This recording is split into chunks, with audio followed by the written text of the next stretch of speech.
Почитувани гледачи, добро вечер и добро дојдовте во новото издание на ТВ Ординација. Мој вечерашен гостин е доктор Петар Ѓоргиев. Докторе, добро дојдовте во ТВ Ординација. Добро вечер и благодарам на поканата. Така, вечер вас зборуваме за нова тема, за срцевите слабости. Да. Најпрво кажете ми, што подразбираме под срцеви слабости, нели под срцеви мани, имаме различни дефиниции, но за срцева слабост. Значи, срцевата слабост е доста често и сериозно заболување за кое се уште нема ефективно излекување. Затоа пациентите кои ќе дознаат оваа диагноза со право, значи се јавува кај нив вознемиреност и збунетост. Меѓутоа, доколку оваа болест се фати на време, се третира адекватно, пациентите можат да имат долг квалитетен и добар живот.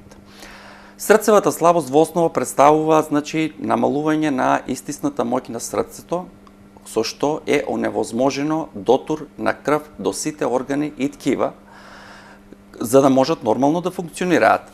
Исто така, при сите метаболички процеси се ствараат деградациони продукти кои што организмот мора да ги исфрли. Тие се акумулираат во телото и како резултат на тоа настанува задршка на вода пред се, а и на други метаболити, со што пациентот почнува да чувствува одредени симптоми. Најчести причини за настанување на срцевата слабост се запушување на крвните садови кои го хранат срцето, потоа хипертензивната болест и валвуларната болест на срцето, кои што го ремоделираат и оштетуваат срцевиот мускул. Значи, оваа болест е доста честа. Се смета според сите светски статистики дека од 10 до 20% на луѓе над 70 годишна возраст имаат одредена форма на срцева слабост. Во почетокот, значи, организмот, кога ќе се појави намалена пумпна снага на срцето, започнува процес на компензација, со што делумно или до некаден пациентот не ги чувствува сите симптоми. Тоа вклучува, значи, проширување на срцевите комори, задебелување на мускулот или забрзана срцева фреквенција, кои на краток рок, како што кажав пред малку, ќе дадат одреден резултат, меѓутоа долгорочно настануваат штетни последици за срцето. Значи, постојат две големи групи на срцева слабост и тоа е акутна срцева слабост, кога симптомите се појавуваат наеднаш, значи, и се со драматичен изглед и пациентот во оваа состојба, значи, е животно загрозен, а најчеста состојба на акутно попуштање на срцето е при инфаркт на миокардот, а при хронична срцева слабост пациентите симптомите се јавуваат постепено и се подискретни, меѓутоа по одреден временски период пациентите ги забележуваат и се јавуваат на лекар. Така, сите знаеме како работи нормално срцето. Кои се оние сигнали кои што веќе ни алармираат дека нешто се случува? Точно. Значи, како што кажав во моето почетно излагање, при намалена пумпна снага на срцето настанува задршка на вода во организмот, значи, па и симптомите се поврзани со тој фактор. Значи, пациентите почнуваат да чувствуваат глад за воздух, значи, медицински изразено како диспнеа. Значи, во почетокот тоа е изразено при напор, меѓутоа како одминува болеста, така симптомите се појавуваат и во умирување, па пациентите знаат да кажат дека се чувствуваат значително подобро доколку навечер спијат на 2 или повеќе перници. Настанува втор симптом кој е исто така доста изразен, оток на подколениците, значи обично знаат да кажат пациентите, доктори ми отекоа нозете, значи најчесто околу скочните зглобови, но тоа може да се случи и на останатите делови од телото. Имат брзо покачување на телесната тежина. Знаат исто така да кажат дека за 2 до 3 дена покачуваат од 5 до 7 килограми. Тоа е еден аларм да се јават повторно на лекар.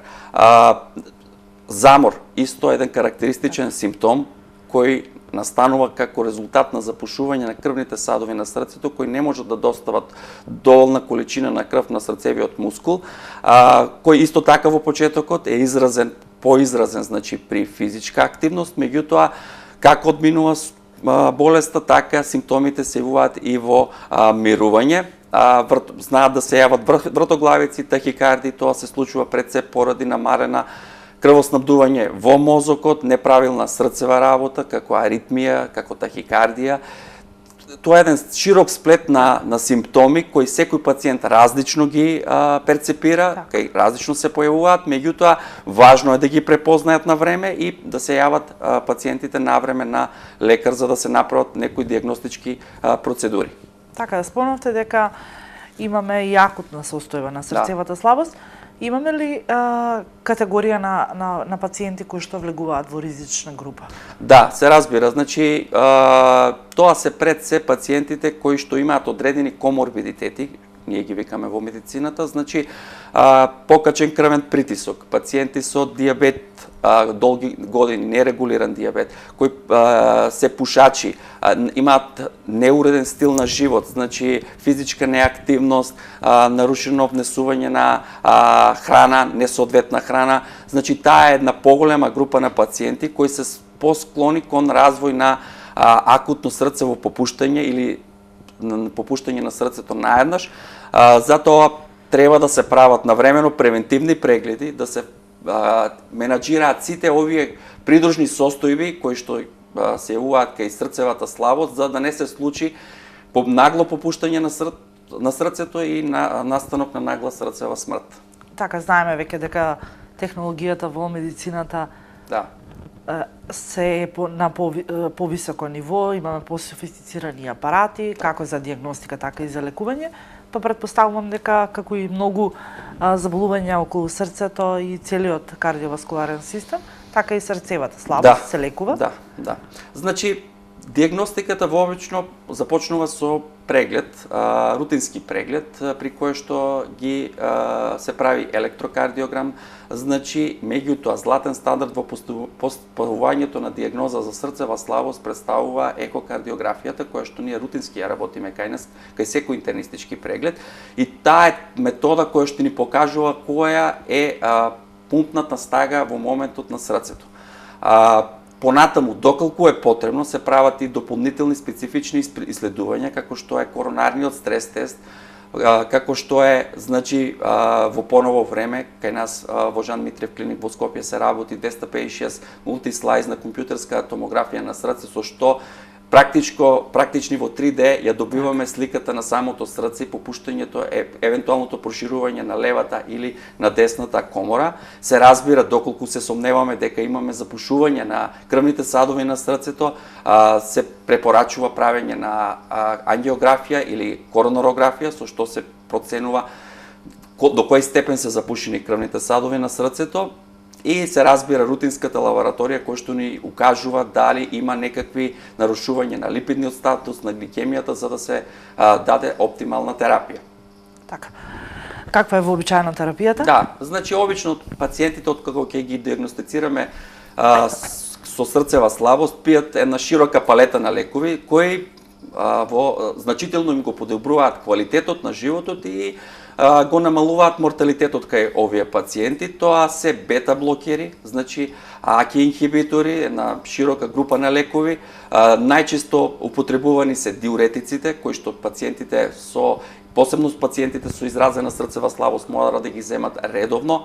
Значи, антиаритмични лекови, доколку пациентот е во аритмија, така да, пак ќе напоменам, една поголема палета на лекови кои во консултација со лекарот пациентот мора редовно да ги зема, да прави редовни контроли, за да се превенира понатамошно попуштање на срцевиот мускул. Така, имаме ли статистика, некаква епидемиолошка слика? Да. Релефно, за во Македонија. Да. Во Македонија ништо не се разликува од светската популација. И кај нас знаеме, значи, најголем дел од пациентите кои доаѓаат на преглед и кои ги диагностицираме како срцева слабост се пациенти над 60 годишна возраст. Меѓутоа, во последно време зачестени се значи, помладите пациенти кои ги диагностицираме како срцева слабост, значи, особено после прележање од некое вирусно заболување, знаат да страда и срцевиот мускул и нагло да попушти срцето, потоа постпарталните или после поредување срцева слабост знае да се јави кај помлада популација, среќа, доколку адекватно ги третираме овие состојби, значи пациентите можат и да бидат трајно излекувани, за разлика од оние пациенти кои што ги диагностицираме покасно, на 60 годишна возраст. Со еден збор, значи, сакам да напоменам, сите пациенти рутински да прават кардиоваскуларни проценки, значи барем еднаш годишно, со ехокардиографија и коронарен стрес тест, со што навреме би ги откриле сите проблеми кои што ги има срцевата функција, адекватно ќе бидат третирани, за да не се случи да дојдеме во фаза кога многу малку можеме да му помогнеме на пациентот. Така, вашата практика сигурно покажува. Имаме ли поголема свесност кај пациентите токму за овие превентивни прегледи? Да. Навидум, нели, кога ќе слушнеме срцева слабост, па можеби можеме да го пролонгираме тој процес на срцевата слабост, но од тука тргнуваат можеби и другите проблеми. Точно, значи свесноста во последните години е значително зголемена него претходно. Претходно знае пациентите да дојдат веќе со изразена симптоматологија, кога срцето е изразено попуштено и терапијата тука не може, фармаколошката прецетерапија да даде некој значителен ефект, туку само срцевата трансплантација. За среќа во последниве години, пак ќе спомнам, значи свесноста е значително поголема, особено кај помладата популација, се прават редовни прегледи, ги прават редовни прегледите, така да ги откриваме на време пациентите, поголем дел од пациентите ги откриваме на време и успешно ги третираме. Така, спомнавте ризик факторите, начинот на живот, и еден апел до нив. Да. Навистина, можеби секоја емисија завршуваме на овој начин. Да. Апелираме до граѓаните. Таа е целта на нашата емисија, да ги едуцираме нашите гледачи. Апсолутно. Мојот апел до граѓаните би бил, значи, да водат што поздрав начин на живот, значи да имат редовна физичка активност од 45 до 60 минути дневно, значи да ја намалат солта во исхраната, се препорачува под 5 грама сол дневно, значи да се прекине со пушењето. Тоа е еден сериозен здравствен проблем и кај нас и во светот, но е значително го предизвикува проблемот со исхемичната срцева болест на срцето. Потоа, значи, пациентите да се јавуваат редовно на прегледи, посебно диабетичарите, значи кај нив е значителен ризикот за појава на срцева слабост и коронарна артериска болест, затоа кај нив би препорачал барем на 6 месеци да се прават редовни прегледи, екокардиографски, со што евентуалните проблеми на срцето би ги откриле на време би ги третирале и би се спречиле понатамошните компликации. Тоа е ценни генерални препораки, значи кои важат за сите, меѓутоа посебно кај ризичните групи, како што напоменав. Да не заборавам да спомнам групата со хипертензија, значи пациентите кои што имаат покачен крвен притисок исто така мора да бидат агресивно и добро третирани, бидејќи хипертензивната болест на срцето води кон срцева слабост за одреден временски период. Повторно ќе напоменам, превентивните прегледи се од исклучителна важност, значи и многу е битно пациентите да дојдат и да се направат на време, тие прегледи на време, со што болеста би била откриена на време и адекватно третирана. Така, се надевам дека вашите совети ќе допрат до многу од нашите гледачи, бидејќи навистина се добронамерни, се со цел зачување на општото здравје пред се, а потоа и спречување на одредени болести. Ви благодарам уште еднаш што бевте делот во ординација. Се гледаме некоја наредна емисија со нови теми. Апсолутно. Ви благодарам на поканата. Вам, почитувани гледачи, ви благодарам што и вечерва бевте со нашата емисија. Се гледаме наредната недела.